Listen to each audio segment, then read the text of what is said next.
Hi there mga beloved yung soulmates. Kamusta po kayong lahat? Nandito mo po yung lingkod, Renzo Tarot Channel, para bigyan kayo ng isang soulful and meaningful na tarot reading. Dito lamang po sa inyo lagi na ang pangalan, sinusubaybayan at pinakamahal na Renzo Tarot Channel. Kamusta po kayong lahat? Ang ating pong reading ngayon na pagsasamahan ay para sa buwan ng March 2026 mga ganap. Para sa ating mga pinakamahal na nasa sign ng Aries. Okay, Aries, Sun, Moon, Rising, and Venus sign, this is for you. I know that you've been waiting for this reading. Mega shoutout po sa lahat ng ating mga soulmates sa buong Pilipinas at sa buong mundo.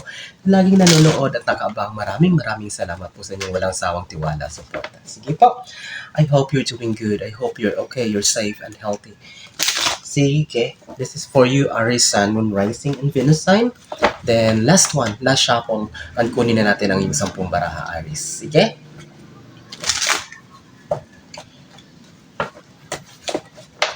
Alright. Speak Universe, Spirit Guides, Angels, Ancestors, Holy Spirit, 10 cards please for Aries. Kamusta po kayong lahat? I hope you're doing great po. Kapag bago po kayo sa ating channel at nagustuhan nyo po or nakaresonate po kayo sa ating reading, ay huwag po kayong mahiya na mag-comment, nag-reply po sa mga comment, like, share, and of course, don't forget to subscribe to our channel. So, last 4 cards for you, Aries, Spirit Universe, Spirit Guides, Angels, Ancestors. Last 3 cards. Alright, so sige.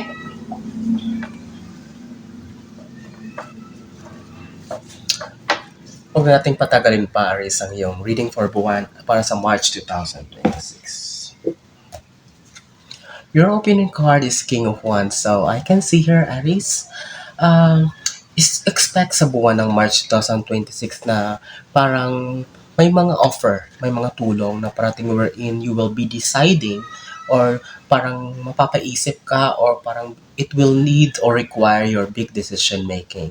So, as a King of Wands, I can feel the energy here that, Aries, whatever decision you're going to make, kung ano man tong mga decision na gagawin mo, it will be for good or parang maganda yung ibubungan nito para sa It's like, parang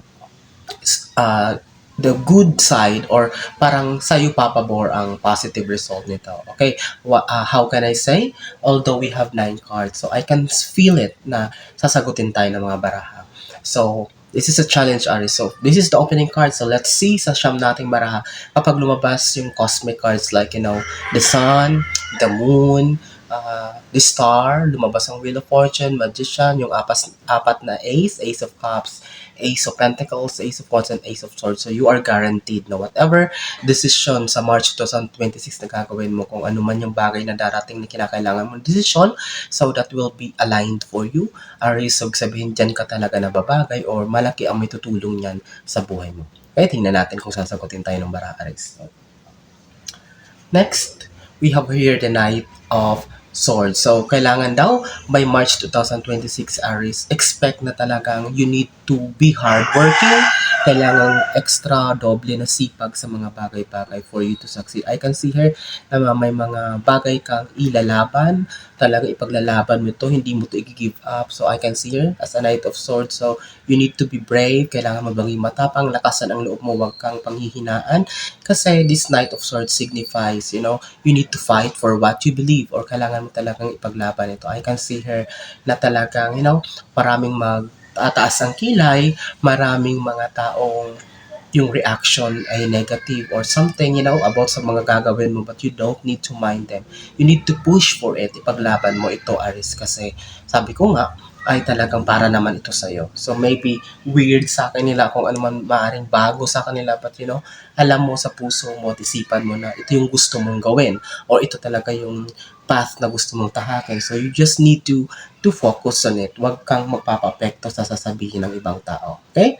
So Aries, we have here the 5 of Wands. I can see her na Aries talagang, may mga tao talagang magkukumpulan, magchichismisan, pag-uusapan ka, It's like, magtutulungan sila para just to malign your name, parang sirain ang pangalan mo, ipahiya ka or whatsoever. It's because of something sa kalagayan mo din.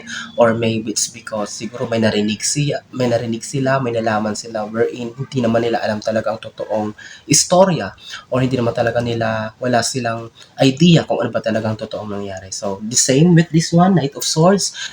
Sinabi ko sa inyo, Aris, na wag silang papatulan. Hayaan nyo lang sila. Magsasawa din sila, matatapos din ang lahat.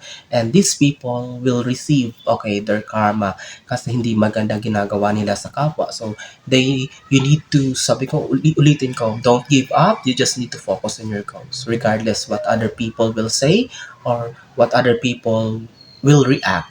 Okay, how they react with these situations na meron ka or itong mga bagay na ginagawa mo at gagawin mo pa lamang, Aries. Okay? So, let's continue sa pang-apat mong baraha. We have here the Justice card. So I can feel her.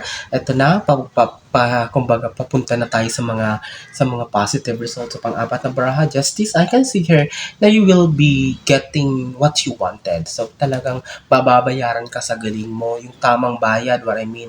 Talagang there's a bonus, there's an incentive, or if you have a talent, it will be rewarded, it will be recognized, makikilala ito, ma-awardan ka, or talagang mailalabas mo to at babayaran ka nito sa tamang karapat-dapat talagang bayad na dapat meron ka. With this Justice card, expect also, Aries, na if you're waiting for favorable results, mga in-applyan yung trabaho, mga pinoprosesan yung promotion, visa approval, so expect swift action or swift result, mabilis na resulta. Pero I can feel her nga, sabi ko, na papabor sa'yo ang good news or positive result. Okay, Aries? So, eto na. Sinagot na tayo ng baraha, di ba? Anong hiningi natin? Here comes the sun. So, happiness, good result, positive result, good news, blessing. So, sabi ko nga, Aris, that's why focus lang. Ulitin ko, focus lang kasi andito na. You are promised, you are guaranteed of positive result. You are guaranteed of a good life. Hindi edited ito, hindi ito cut or whatsoever nakita nyo. Unang baraha pa lang nanghingi tayo ng sign sa universe at sinagot tayo with this sun card. Your life will be better. Your life will be moving. Your life, Aries, will improve drastically. There's a good news. There's a big news that is coming on your way. Okay? Antayin mo to. I-claim mo ito. Mag-comment kayo. I claim it. So, congratulations, Aries. Panglimang baraha pa lang sinagot na tayo. So, this is a guarantee. This is an assurance that talagang universe will be at your side. Talagang tutulungan ka. Okay, maniwala ka lang. Palakasin mo lang ang loob mo. I-clear mo ang iyong isipan at puso ng mga negative thoughts, toxic thoughts, or whatsoever. Because hindi makakapasok ang mga blessings kapag puno ang puso natin ng hatred, ng puot, ng mga dinadala nating emotional baggages. So, you need to start yourself. You need to start cleaning yourself and thoughts now. So, Aris, kasi talagang eto na, andito na yung sun, you are guaranteed of success and prosperity. Okay? So, before we proceed sa ating last 5 cards, Aris, I hope kung nagustuhan nyo po at nakaresonate kayo ngayon, mag-comment kayo. Huwag kayo mahiyang mag-comment, nag-reply ako sa mga comment at nagbabasa. At the same time, like, share, and of course, ang hingin kong bayad sa inyo, Aris, ay i-subscribe nyo po ang aking channel kapag hindi pa kayo nakasubscribe. Okay? So, let's continue po sa pang-anim mong baraha para sa March 2026 reading.